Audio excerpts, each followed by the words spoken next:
Hello everyone, welcome to एप्टी Guru. Okay, so banking special session में आपका स्वागत है और हम कंटिन्यू करेंगे परसेंटेजेस को। आपने कल जो लास्ट सेशन में सीखा वो था रेसिप्रोकल्स। ओके, परसेंटेज कैसे हम फ्रैक्शंस को यूज करते हैं परसेंटेज को कैलकुलेट करने के लिए, राइट? या परसेंटेज कैलकुलेट करना हो, फ्रैक्शन और फ्रैक्शन अगर पता हो तो परसेंटेज कैसे देखते हैं, राइट? वो बहुत यूजफुल रहेगा, उसको पक्का ही याद करनी है वो सारी रेसिप्रोकल्स की वैल्यू। ओके, और आप कंटिन्यू करेंगे कुछ वर्ड प्रॉब्लम्स के साथ परसेंटेजेस की। तो चलो स्टार्ट करते हैं। और ये बेसिक होता है सारे अरिथमेटिक का, तो बहुत ध्यान से करना है।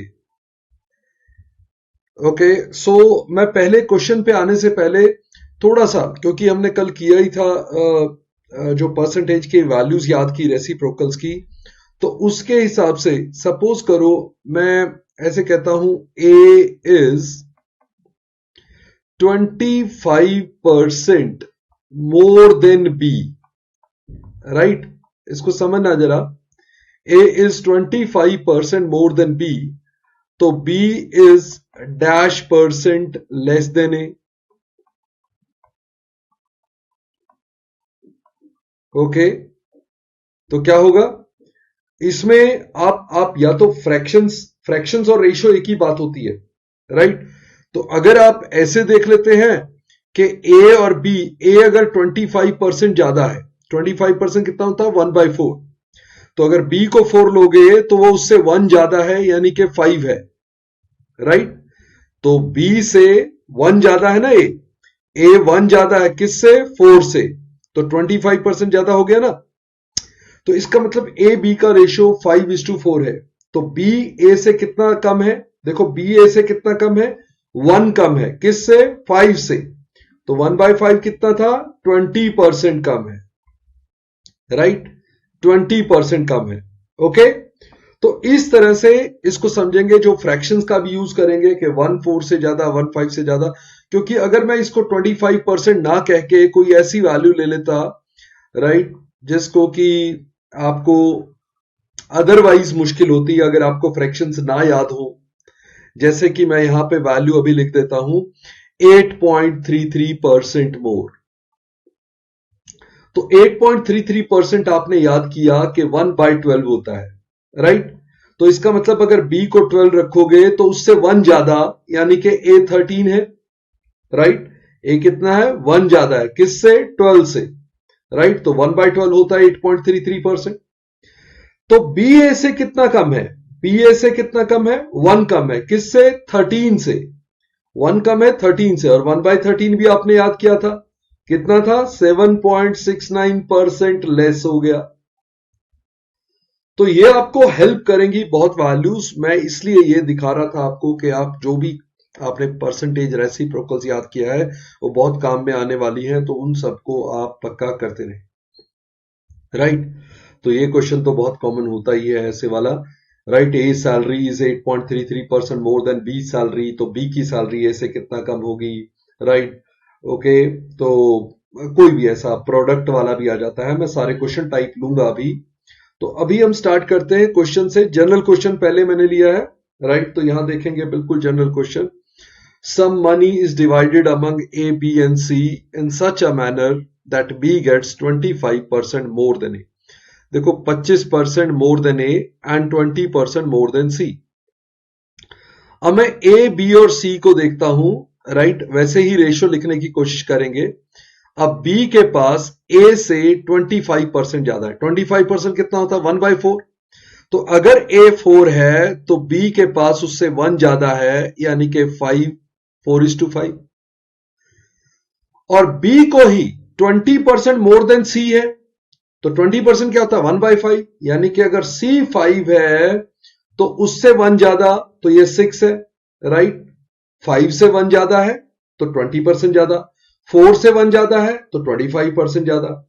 तो बी को क्या करेंगे? इनका एलसीएम ले लेंगे, राइट? 30 रेशियो जैसे क्लब करते हैं। तो अगर ये 5 इंटू 6 30 हुआ, 4 इंटू 6 24, और ये 6 इंटू 5 30 हुआ, तो 5 इंटू 5 25, ताकि बी और सी का भी रेशियो मेंटेन रहे 6:5। ए और बी का भी रेशियो मेंटेन रहे 4:5। तो अब क्या है मुझे बताना है, so A gets what percent less than C. A C से कितना कम है, देखो ए सी से 1 कम है, कितने से, 25 से। 1/25 कितना होता है, 4%, तो 4% कम है, राइट। तो कितना कम होगा, 4% कम होगा, राइट। तो हम फ्रैक्शंस यूज कर रहे हैं, बट रेशियो की तरह लिख के कर रहा हूं मैं ताकि इजी दिखे, ओके। तो वो जो रेसिप्रोकल्स हमने कहे थे वो सारे रेशियो की तरह भी यूज हो जाते हैं। तो चलो नेक्स्ट क्वेश्चन पे आ जाओ, इंटरेस्टिंग है ये काफी।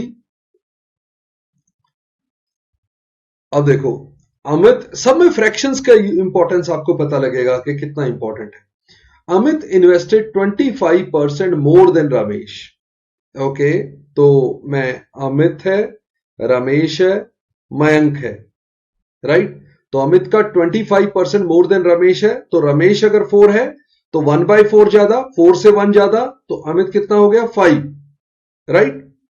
रमेश इन्वेस्टेड 11 1/9, 11 1/9 होता है 1/9 ऑफ समथिंग, फ्रैक्शन हमने 11.11 किया था 1/9, ओके। तो 1/9 लेस देन मयंक, तो मयंक अगर 11 है तो उससे, सॉरी 9 है, राइट, नॉट 11 बट 9, ओके। तो मयंक क्योंकि 1/9 है ना, तो 9 से 1 लेस, राइट, यानी कि 8 है। रमेश इन्वेस्टेड 1/9 लेस, तो अगर मयंक 9 है तो उससे 1 लेस, राइट। अब देखो अगर मैं इसका एलसीएम लूंगा तो वो 8 ही आएगा, तो 8 वाले को ही ले लें। तो यहां पे अगर ये 4 8 हो गया, 5 10 हो गया, तो इसको हटा देते हैं, रेशो सेम है 10 8 9।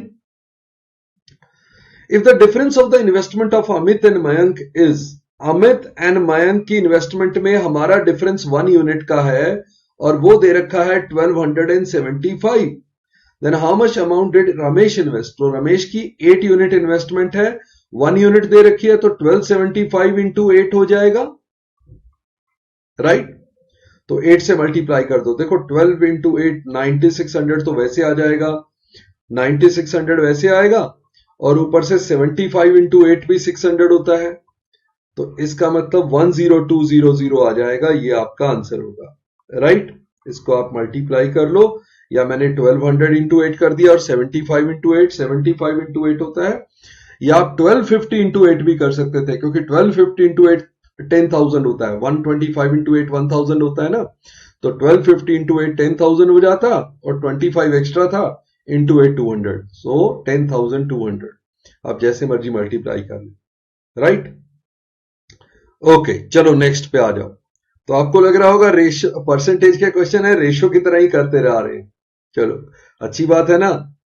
ओके, नेक्स्ट पे आ जाओ। On a certain day, the speed of the car increases by 25% and the car travels for 10% less time. अब देखो ये फंडा सारा प्रोडक्ट वाला होता है, चाहे वो price into consumption equal to expenses करे, चाहे speed into time equal to distance करे, right. Speed into time equal to distance. अब अगर डिस्टेंस सेम है, राइट, डिस्टेंस तो वही है ना, के स्पीड बढ़ाई तो टाइम कम लगा, बट डिस्टेंस तो सेम है, राइट, तभी तो टाइम कम लगे की बात कर रहा है वो। No no no no, sorry sorry sorry sorry sorry, distance same नहीं है, क्योंकि वो परसेंटेज में ही बता रहा है, राइट। देखो स्पीड टाइम डिस्टेंस था, अब देखेंगे चेंज, देखेंगे स्पीड में चेंज हुआ, इंक्रीज ऑफ 25%, स्पीड कितनी हुई 5/4, कैसे, 1 इंक्रीज ऑन 4, 25% इंक्रीज कितना होता है, 4 पे 1 का इंक्रीज, तो 5/4, स्पीड कितनी हो गई 5/4। टाइम कितना हुआ, टाइम कितना हुआ 10% लेस, 10% लेस मतलब 1 लेस देन 10, तो 9/10 हो जाएगा, 9/10। तो देखो डिस्टेंस में चेंज कितना आएगा, 5 इंटू 2, तो ये आ जाएगा 9/8। जो स्पीड में चेंज इंटू टाइम में चेंज, वो डिस्टेंस में चेंज आएगा, राइट। तो वो क्या 9/8, यानी कि 8 से 1 ज्यादा, 1 इंक्रीज ऑन 8 कितना होता है 12.5% मोर, 12.5% मोर, 1/8 होता है 12.5%, और ये 8 से 9 हुआ है, 9/8 हो गया, मतलब 1 मोर देन 8, ओके, 1 का increase on 8 is 9 by 8, that is 12.5% more, right? बात समझ में आ रही है? आपको ये क्लियर हो रहा है कि मैं ये जो लिख रहा हूं 5/4 ये सब, मैं यहां पे दोबारा आपको लिख देता हूं। एक हमने कुछ वैल्यूज याद की थी, मैं यहां एक आपको स्क्रीन पे राइट थोड़ा सा दिखा देता हूं। हमने अगर वैल्यू याद की थी कि 25% होता है 1/4, तो अगर ये ए है, ए परसेंट, तो ए परसेंट आप निकालोगे तो 1/4 करोगे। बट अगर ए परसेंट का इंक्रीज करना है, यानी कि 25% का इंक्रीज करना है, तो 4 में 1 का इंक्रीज करोगे और ये बन जाएगा 5/4। यानी कि किसी भी वैल्यू को अगर 5/4 से मल्टीप्लाई कर दो तो 25% इंक्रीज हो जाता है। तो ऐसे ही अगर ए परसेंट डिक्रीज करना हो तो आप 4 से 1 का डिक्रीज करोगे तो ये बन जाएगा 3/4, राइट? तो 25% इंक्रीज करना हो 5/4, डिक्रीज करना हो 3/4, और निकालना हो 25% तो 1/4, राइट? तो ऐसे ही अगर मैं ये कहूं कि 8.33%, जो कितना होता है 1/12, अगर 8.33% कैलकुलेट करना हो तो 1/12, बट अगर इंक्रीज करना हो 8.33% तो 13/12, अगर डिक्रीज करना हो तो 11/12, क्योंकि 12 में 1 का इंक्रीज या 12 में 1 का डिक्रीज, राइट? तो ऐसे वैल्यू चेंज होती है। Are you getting it? देखो जरा, अभी हम कर रहे थे 12.5%, एक क्वेश्चन में आया था अभी। अगर मुझे कैलकुलेट करना हो तो 1/8, इंक्रीज करना हो तो 8 में 1 का इंक्रीज 9/8, डिक्रीज करना हो तो 7/8, राइट? इंटरेस्टिंग। ओके, समझ में आ रहा है? चलो देखो, अब अगर मैं यहां पे लिखता 37.5%, जो कितना होता है हमने याद किया 3/8, ओके 3/8 हमने रेसिप्रोकल की क्लास में याद किया। ओके, तो 37.5% अगर इंक्रीज करना हो तो 8 में 3 का इंक्रीज यानी 11/8, और डिक्रीज करना हो तो 8 से 3 का डिक्रीज यानी 5/8। ओके, तो ये रहता आपका इंक्रीज डिक्रीज परसेंटेज कैसे करते हैं। तो वही हमने अभी किया, राइट? कि 25% स्पीड में इंक्रीज हुआ तो हमने लिखा 5/4, 10% टाइम में डिक्रीज हुआ तो हमने लिखा 9/10। तो टुगेदर वो सारा स्पीड इनटू टाइम, तो दोनों को मल्टीप्लाई किया है 9/8 आ गया। तो ये क्या है 8 से 1 का इंक्रीज, राइट? तो 1/8 का इंक्रीज है, यानी कि 12.5% का इंक्रीज, राइट? तो चलो नेक्स्ट पे आ जाओ, थोड़ा आपको समझ में आएगा ये। अब फिर से वही करेंगे, द प्राइस ऑफ शुगर, अब की बार वो speed into time equal to distance था, यहां पे price into consumption equal to expenditure है। तो कहता है प्राइस डिक्रीज हो गया 30%, 30% डिक्रीज, 3/10 डिक्रीज, तो 7/10 हो गया। देखो 3 का डिक्रीज ऑन 10 तो 7/10 बनेगा, डिक्रीज कर रहे हैं। कंजम्पशन इंक्रीजेस बाय 10%, कंजम्पशन क्या हो गई 11/10, राइट? तो टोटल एक्सपेंडिचर में क्या चेंज आएगा 7 इंटू 11, 77/100 हो गया। तो कितना डिक्रीज हो गया, ऐसे ही कह लो 100 से 77 हो गया तो 23% डिक्रीज हो गया, राइट?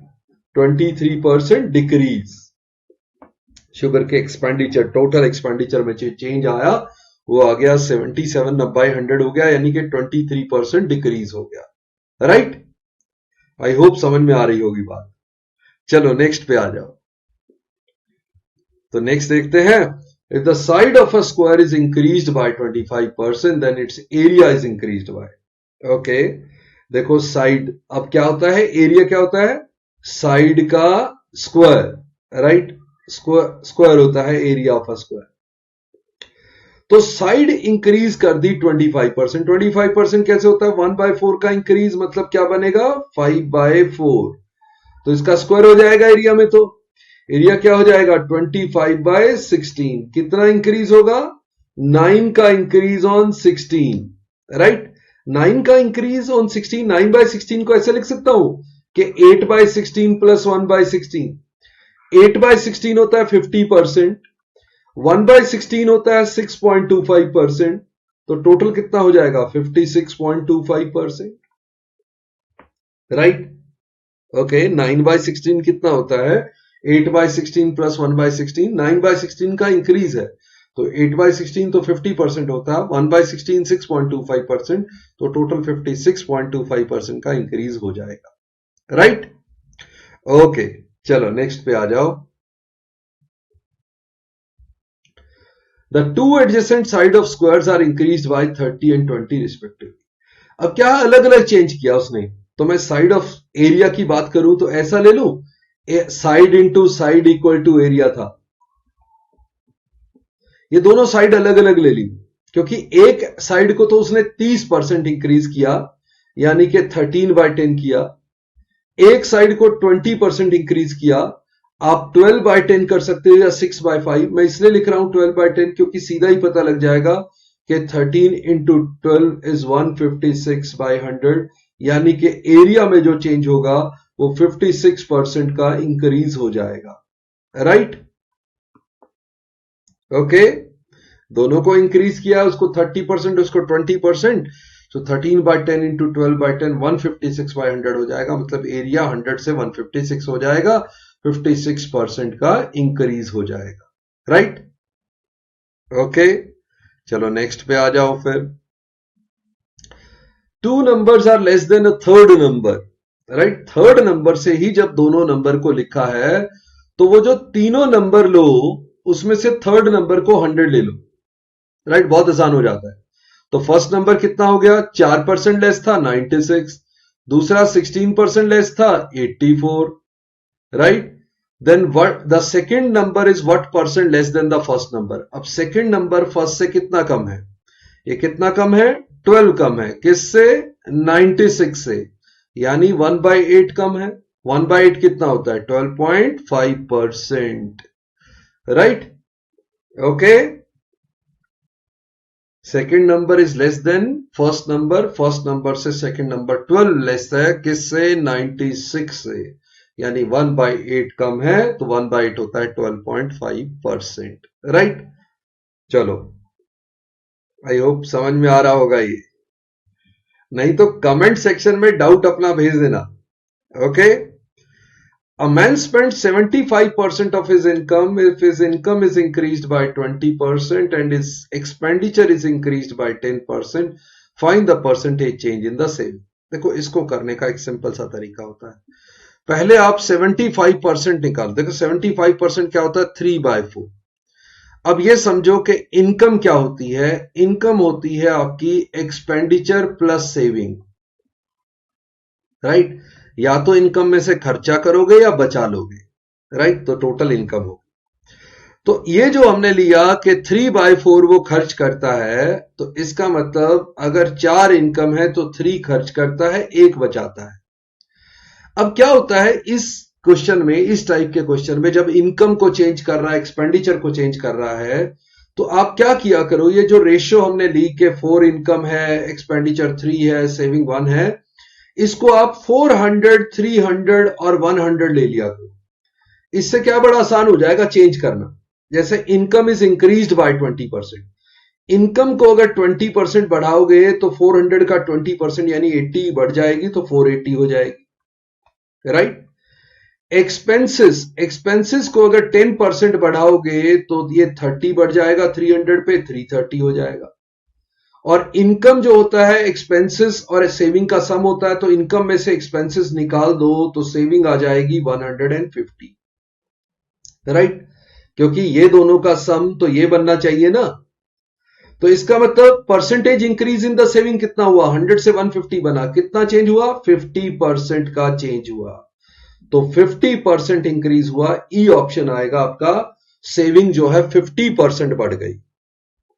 ओके, तो 100 से 150 हो गई, तो ई ऑप्शन होगा आपका आंसर करेक्ट। 12.5 तो नहीं होना चाहिए। राइट, ई ऑप्शन होगा। एक बार मैं चेक भी कर लेता हूं, वापस फटाफट से चेक कर लेते हैं। मुझे लगता है मैंने आंसर राइट थोड़ा सा ये ऑप्शन गलत पुट कर दिया। 75% वो खर्च कर रहा था, तो 400 में से 300 खर्च कर रहा था, तो 100 बच रहे थे। इनकम इंक्रीज हुई 20% से, इनकम इंक्रीज हो गई 480 बन गई। Expenditure increase by 10%, expenditure 10% increase हुआ 330 हो गया। Percentage change in the saving पक्का 150 होगा, 50% इंक्रीज होगा, right. So the answer will be 50%, not 12.5%, it would be 50%, right. Okay, चलो नेक्स्ट पे आ जाओ। अब नेक्स्ट है, mister Ranjan spends 18% of his monthly income on rent, 17% on grocery, 12% on transportation and 23% on other expenses। तो total खर्चा सारा दे रखा है, 18 ये, 17 ये, 35 एंड ये कितना हो गया था, 35 ये हो गया था, 70 हो गया टोटल, तो 30% बच रहा है। If he saves the remaining salary, remaining salary कितना है, राइट, 30%। तो हमें बताना है 100% पूरी सैलरी बतानी है, क्योंकि उसका टोटल खर्चा, जो टोटल खर्चा हमने काउंट किया वो 70% आ गया, तो 30% वो बचा रहा है, और 30% अगर इतना है तो 100% कितना होगा, 0 कैंसिल करो, 3 इंटू 3 30, सो ये आ गया 33,000, राइट। मंथली सैलरी उसकी कितनी आ गई, 33,000। देखो ये जो है बड़ा सिंपल क्वेश्चन था, इसमें सीधा सीधा उसने खर्चा दिया, इतना परसेंट खर्चा है और बाकी बचे। कई बार क्वेश्चंस में क्या होता है, पहले खर्चा देगा भी 10% उसने खर्च किया, फिर बाद में फिर से खर्चा बताएगा but of the remaining, right, वो भी क्वेश्चन देखते हैं। तो ये आपका आंसर सी, ये सिंपल क्वेश्चन था। अब देखेंगे, देखो ये वाले क्वेश्चन को ध्यान से पढ़ेंगे। उसने कहा कि पहले वो खर्च कर रहा है 1/6 ऑफ हिज सैलरी, 16 2/3 क्या होता है, 1/6 ऑफ सैलरी खर्च कर रहा है। He spend 20% of the remaining, देखो ये अगला भी खर्चा बता रहा है but of the remaining salary, right. He spend 12.5% of the remaining, ये जो ऑफ द रिमेनिंग बोल रहा है ना बार बार, राइट, ये इंपॉर्टेंट है। And saves the remaining amount, saving दे रखी है। सैलरी पूछी थी, सैलरी एक्स ले लेते, एक्स सैलरी थी। अगर पहले उसने 1/6 खर्चा किया तो बचाया कितना, 5/6, राइट। तो पहले जो हाउस होल्ड पे खर्चा किया 1/6, उसमें से बच गया 5/6, तो ये है रिमेनिंग। इस रिमेनिंग का 20% वो खर्चा कर रहा है, 1/5 खर्चा कर रहा है क्लोथ्स एंड एंटरटेनमेंट पे। अगर 1/5 खर्चा करेगा तो बचेगा कितना, 4/5। तो यहां बचा आफ्टर क्लोथ्स एंड एंटरटेनमेंट बच गया इतना, मतलब ये 4/5 बच गया इसका। ही स्पेंड 12.5% ऑफ द रिमेनिंग, अब 1/8 खर्चा कर रहा है तो कितना बचेगा, 7/8। ओके, 1/8 खर्चा कर रहा है, 7/8 बचेगा। और ये जो बच गया है ये 8400 है, ये है सेविंग, राइट। तो इस तरह से हम इसको डील करेंगे। तो ये क्या है, 5 से कट गया, और लेट से मैं 4 से यहीं पे कैंसिल कर देता हूं, 2100। तो हमारे पास 7 से 300, तो 6 8 48, 48 इंटू 3 144। तो ये हमारा आ जाएगा उसका मंथली सैलरी, राइट। अगर मंथली है तो जो वट एवर सैलरी है, तो उसकी सैलरी आ गई 14400, right. Okay, so B option would be the correct answer, 14400। इसमें देखो हर स्टेप पे रिमेनिंग था, तभी हम वो मल्टीप्लाई करते गए कि इतना खर्च दिया इतना बच गया, इतना खर्च दिया इतना बच गया, राइट। चलो नेक्स्ट पे आ जाओ फिर। To pass an exam, it is necessary to score 50% of the total marks. If a student scored 170 marks and was declared failed by 7.5% marks, then the maximum marks. देखो इसका मतलब ये 170 कितना मार्क्स था, राइट। अगर 50% पे पास होना था और वो फेल हो गया 7.5% मार्क्स से, तो मतलब उसने जो स्कोर किया, राइट, उसने जो स्कोर किया वो 43.5 था, राइट, यही था, नहीं 42.5, 42.5% मार्क्स थे। 7.5 तो फेल हो गया ना वो, तो 50 में से 7.5 कम, 42.5 स्कोर किए थे। और हमें स्कोर करना है 100, मतलब 100 बताने, मैक्सिमम मार्क्स बताने। तो 42.5 का ओके डबल सोच लो, या इस पॉइंट को हटा दो और 25 से कैंसिल कर दो, 4 4 16, एक 17 आ गया, 25 से कैंसिल किया तो 17 से ये 100 आ गया, 100 इंटू 4, 400 आपका टोटल मार्क्स आ गया। 400 का है ये सी ऑप्शन, राइट। सो 400 मार्क्स आपका टोटल आ गया। उसके 7.5% कम रह गए थे, मतलब 42.5% मार्क्स थे उसके 170 मार्क्स, तो 100% बताने हैं। बहुत सिंपल क्वेश्चन था, राइट। ओके, नेक्स्ट पे आ जाओ। अब आ जाती है एक और पर्टिकुलर टाइप इसमें, वो तो सीधा बता रखा था परसेंटेज में। अब ये होता है एक इंपॉर्टेंट क्वेश्चन कि student got 39% marks in an exam and hence failed by 36 marks, right? Another student got 58% marks in the same exam which was 78 more than the passing mark, right? तो जिसके 39% आए थे, जिसके 39% ऑफ टोटल मार्क्स थे, late से maximum marks, वो उसमें अगर 36 और मार्क्स आ जाते तो वो पास हो जाता, क्योंकि वो 36 से फेल हुआ था, राइट? तो ये पासिंग मार्क्स बन जाते। और जिसके 58% आए थे,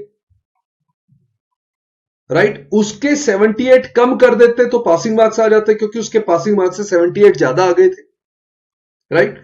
तो इसमें से 78 कम करो तो पासिंग मार्क्स, इसमें 36 ऐड करो तो भी पासिंग मार्क्स, तो इक्वेट कर दें, दोनों पासिंग मार्क्स है।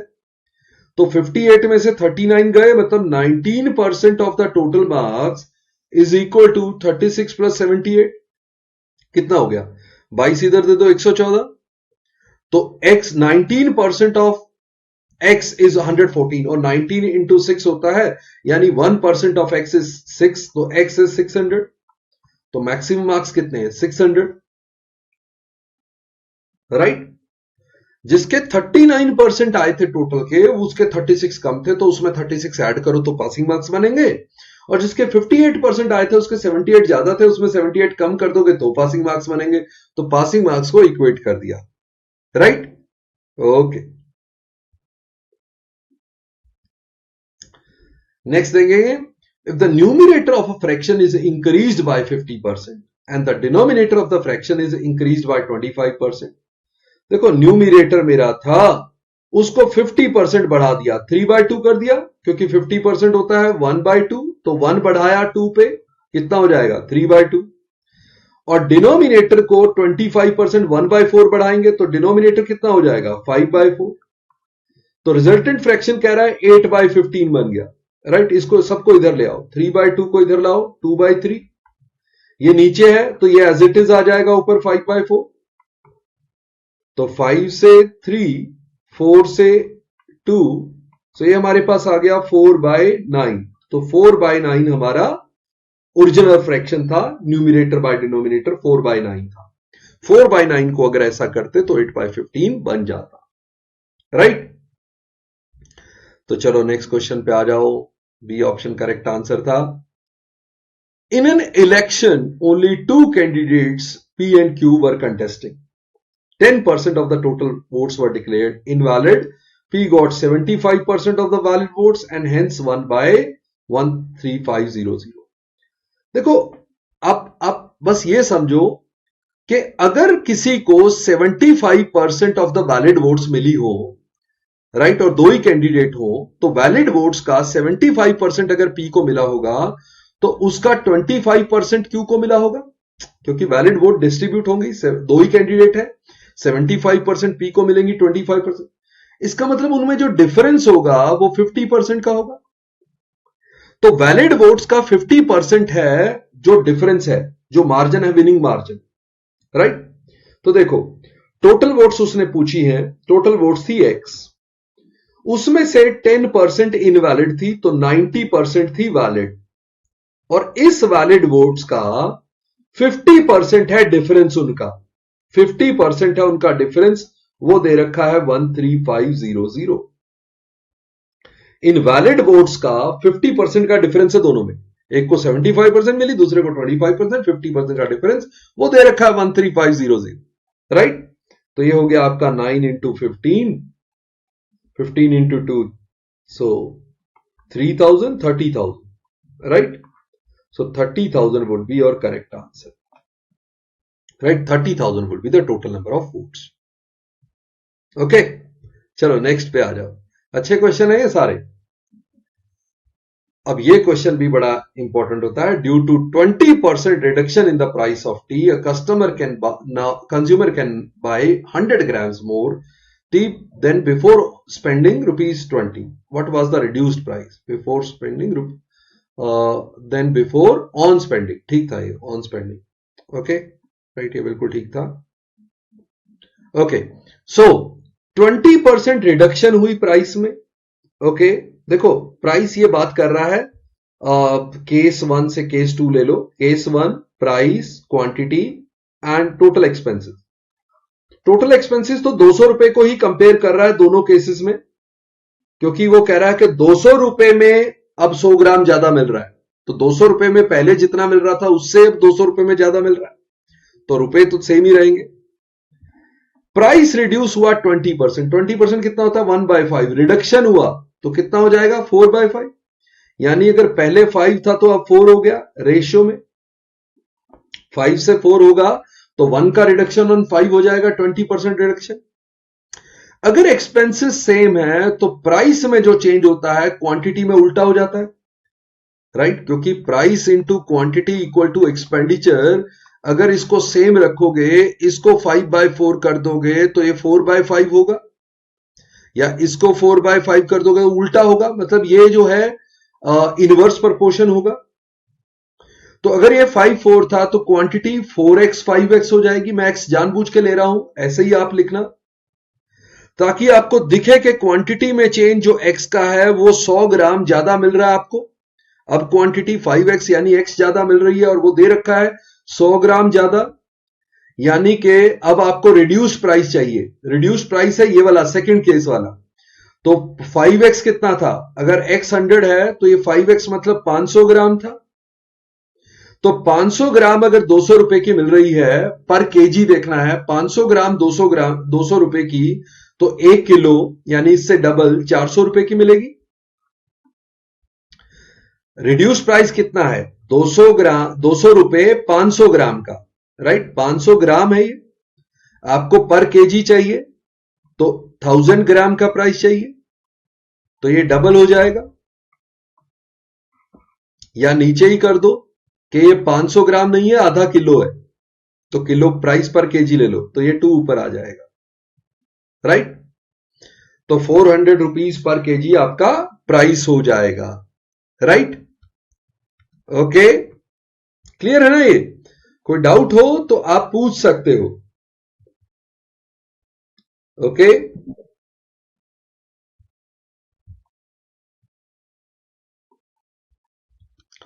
तो ये आपका वैसे लास्ट क्वेश्चन था, तो आप कोई भी डाउट आता है तो वो पूछ सकते हो। मेरे हिसाब से ये अच्छा क्वेश्चन था, मैं आपको अगली क्लास में रिवाइज भी करवा दूंगा। तो see you in the next session, right? और चैनल को पक्का सब्सक्राइब कर लें, बेल आइकन को प्रेस कर दें, वीडियोस को फ्रेंड्स के साथ शेयर करें। See you in the next session, bye bye, नमस्ते, जय हिंद, थैंक यू।